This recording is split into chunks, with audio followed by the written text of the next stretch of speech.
Shalom sahabat-sahabat yang dikasihi Tuhan Yesus Kristus. Kembali lagi di channel YouTube JL Santapan Rohani. Pada video kali ini saya membahas satu tema, sejahtera tetapi celaka. Kita akan belajar dari kitab Amos pasal 6 ayat 1 sampai dengan ayat 14. Sebelum kita melanjutkan videonya atau menonton videonya, pastikan bahwa Anda sudah menekan tombol subscribe dan juga tombol loncengnya. Ada saja orang Kristen yang terjebak dengan mitos bahwa orang yang diberkati Tuhan pasti kaya, atau sebaliknya, orang yang mapan pasti diberkati Tuhan. Allah bisa saja memberkati kita dengan kekayaan. Namun tidak semua kekayaan itu merupakan berkat Allah atas usaha dan pekerjaan yang dilakukan dengan jujur dan adil. Ada orang yang kaya karena hasil kejahatannya.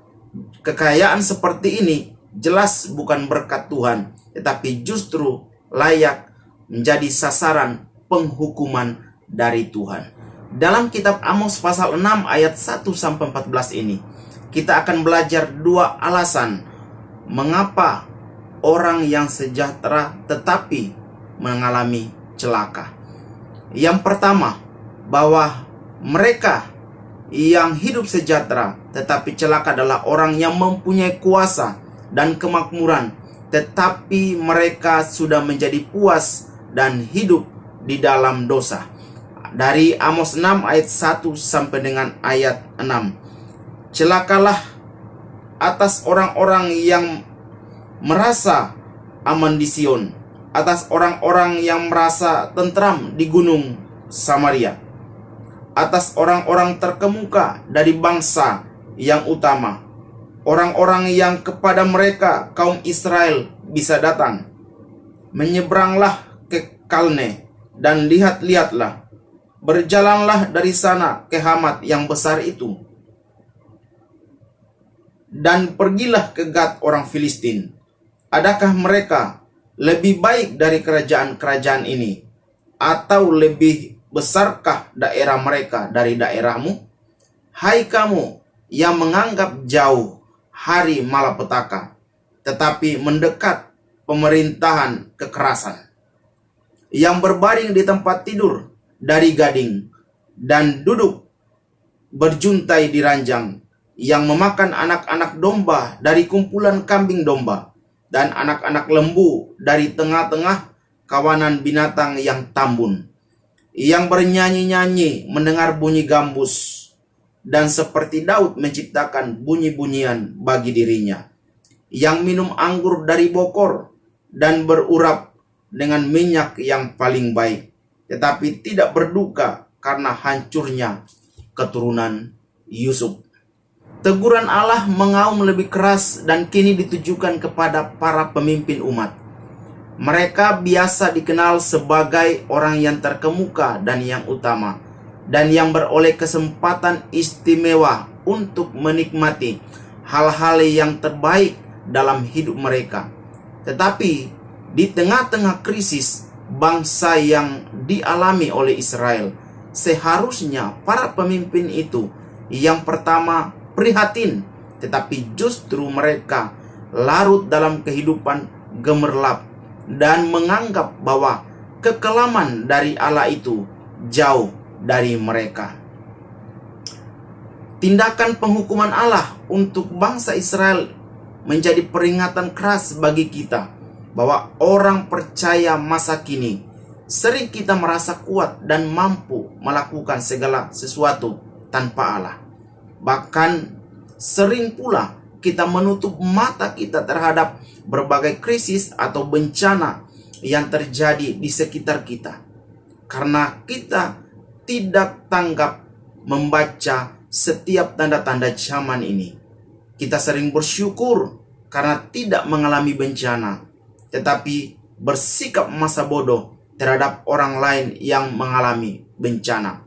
Sikap-sikap seperti inilah tidak patut dilakukan oleh umat Allah. Alasan yang kedua, orang sejahtera tetapi celaka adalah orang yang hanyut dalam hidup gaya duniawi di mana kerinduan yang mendalam dan tetap akan Allah sudah tidak ada lagi. Kita akan belajar dari ayat 7 sampai ayat dengan 14. Sebab itu sekarang mereka akan pergi sebagai orang buangan di kepala barisan, dan berlalulah keriuhan pesta orang-orang yang duduk berjuntai itu. Tuhan Allah telah bersumpah demi dirinya. Demikianlah firman Tuhan Allah semesta alam. Aku ini keji kepada kecongkakan Yakub dan benci kepada purinya. Aku akan menyerahkan kota serta isinya. Dan jika masih tinggal 10 orang dalam satu rumah, mereka akan mati. Dan jika pamannya membakar mayat itu, yang datang mengangkat dan mengeluarkan mayat itu dari rumah itu, bertanya kepada orang yang ada di bagian belakang rumah, adakah lagi orang bersama-sama engkau? Dan dijawab, tidak ada. Ia akan berkata, diam, sebab tidaklah patut menyebut-nyebut nama Tuhan. Sebab sesungguhnya Tuhan memberi perintah, maka rumah besar dirobohkan menjadi reruntuhan, dan rumah kecil menjadi rosokan. Berlarilah kuda-kuda di atas bukit batu, atau dibajak orangkah laut dengan lembu? Sungguh kamu telah mengubah keadilan menjadi racun, dan hasil kebenaran menjadi ipu.